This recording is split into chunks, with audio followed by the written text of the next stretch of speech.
So yung kabayan, dito pala ginagawang road widening din para makadaan yung mga truck dito.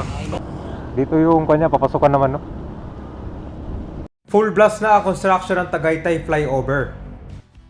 Talaga namang isa sa top tourist destination itong Tagaytay, kaya dinadayo talaga. So expect ng light to moderate traffic, lalo na papunta dito sa intersection ng Mendez. Alamin din natin kung anong gagawin. Alam nyo, ito yung nag-viral sa social media kasi merong truck na nabunggo dyan mismo.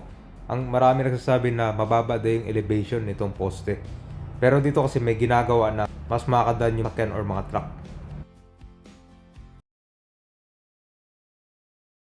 Emilio Aguinaldo Highway. So dito magtatapos itong kalsada. At ito na po yung Tagaytay City sa Cavite.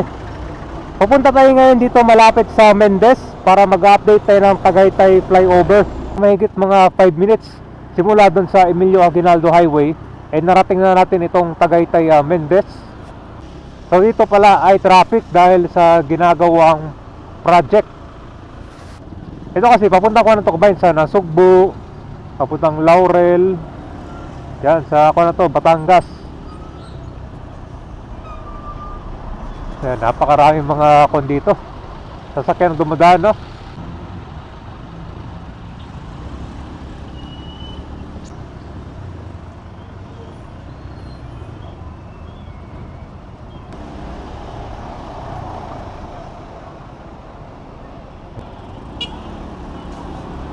Nakalagay lang nitong girder, oh.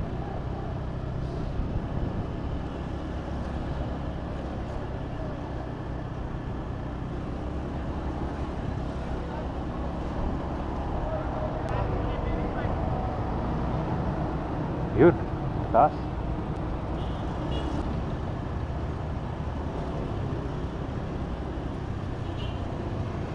Dito pala mataas siya, oh.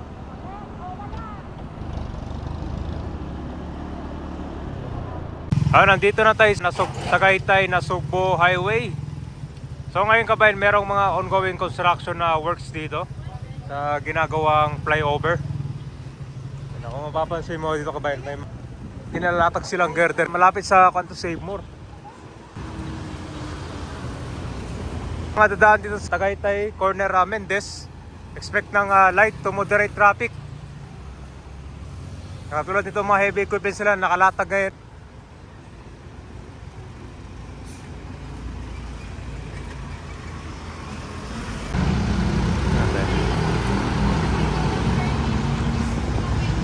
Nandito na tayo sa Tagaytay Mendez. Ngayon pala nito, girder dito. Ito yung Mendez Road papunta 13 Martires sa Mendez na rin. Going yung construction ngayon. Ito, maglalagay sila ng ngayon, girder. Kakadala lang dito.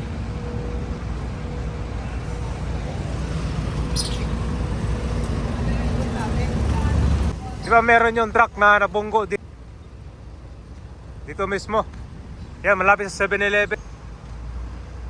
Yan, meron na kasing vertical clearance na nakalagay pala dyan sa kanya poste. Dyan yung kabayan nun, yung tumama.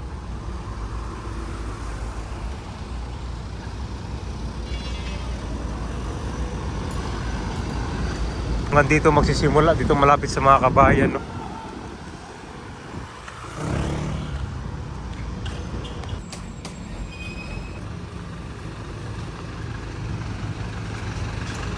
So ito pala sa widening.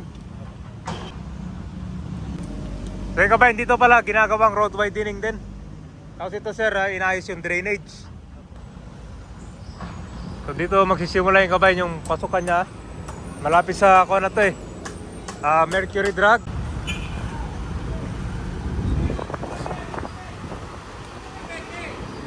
Mamalawak pala itong gagawin dito.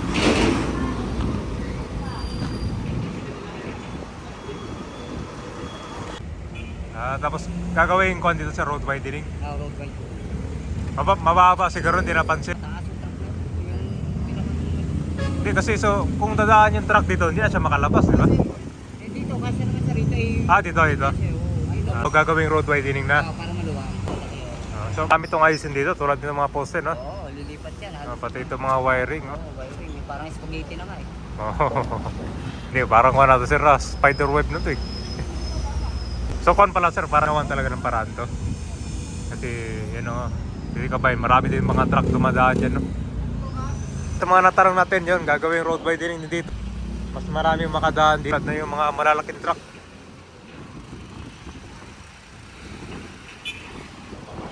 Marami to ito, mga poste oh. Lang gather ulit para dito sa project. Talagang makikita mo kabe na ako na ngayon. Full blast na yung construction, no? Tingnan natin yung unahan naman ah.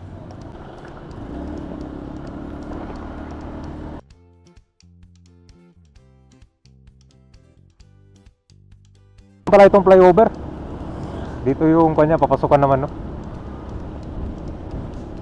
So kung talaga traffic ka ba yun, no? Kasi may mga nagmamando dito eh, dun sa crossing. So expect talaga pag papunta kayo ng Aguinaldo Highway.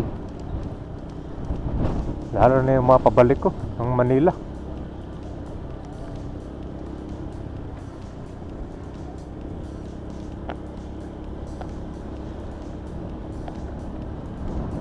Yun, no?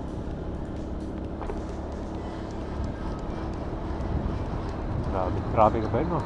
Lampas na sa konto, oh.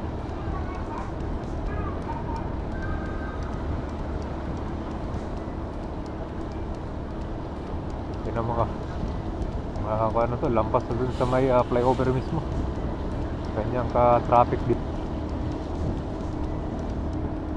Actually, napunta natin ngayon dito taglamig. Kaya yung mga long rides dyan, dala kayo ng jacket. Giginawin ka talaga.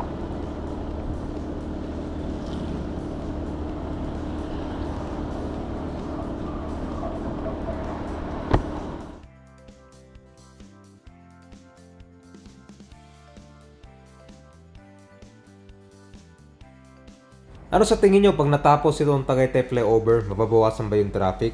Lalo na dito sa may Mendez area. Itong napapaling ng camera papuntang Batangas, Laurel, Nasugbu,